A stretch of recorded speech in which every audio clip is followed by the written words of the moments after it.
Today I'm excited to share with you a delicious and easy recipe for braised duck.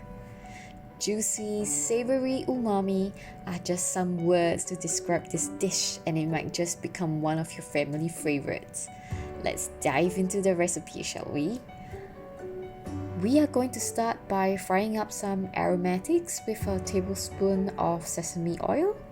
Sesame oil is so fragrant and it gives this dish a hint of its hearty, nutty goodness.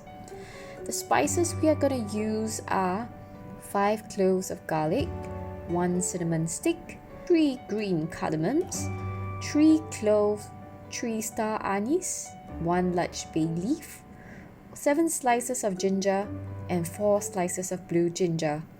Blue ginger is sometimes referred to as galangal at your Asian grocer.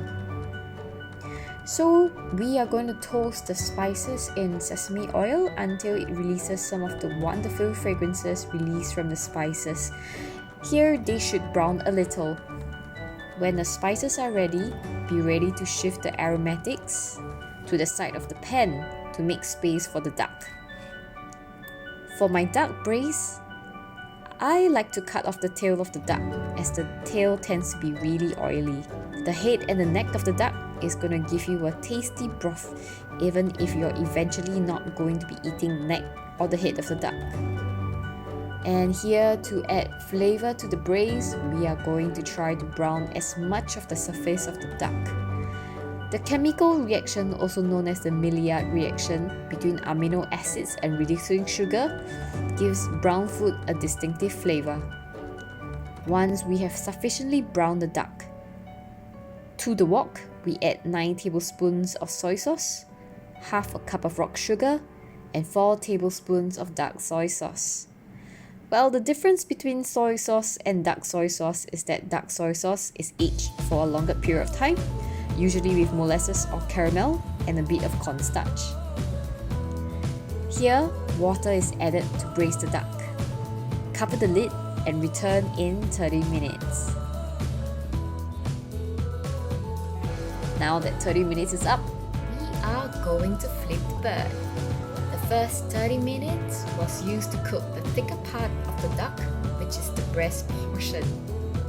Now we are flipping it so that the back side of the duck can also be encased in that yummy, delicious braising sauce. After flipping the duck, we are going to add in our peeled boiled eggs. You may put in as much boiled eggs as your pot can hold. Leave the eggs in to simmer to soak up the flavour of the braise. Now let the eggs simmer for another 30 minutes. Once the 30 minutes is up, we will now add the tofu puffs and our firm tofu to the braise. Tofu puff and firm tofu makes wonderful accompaniment to the braise as it provides different textural elements to the dish. Here you start to see a thick layer of oil collecting at the surface of the braise. To keep this dish healthy, it's good to skim the layer of oil out. Now, what can you do with this skim oil? You may save the oil as duck fat for frying, a future side of fries if you like.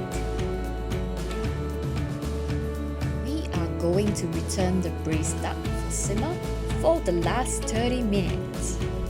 Now that the duck has been braised for a total of 1.5 hours, it is ready to be served. Can't wait to sink my teeth into the braised duck. Okay, so here is some ideas of how I would plate the dish. Here, I'm having the braised duck with rice cakes. You may substitute it with blanched noodles or a dollop of rice. I am going to layer this with braised duck we just cooked for ourselves. And then, here I'm going to add in the delicate piece of firm tofu. For the tofu puff, I am going to twist it for a nicer presentation. And don't forget the egg. Now, we are going to drizzle the dish with that wonderful braise. And lastly, we'd like to top it off with something fresh. Let's add some chopped coriander. Now, that's one showstopper of a dish ready to be served. Bon appetit!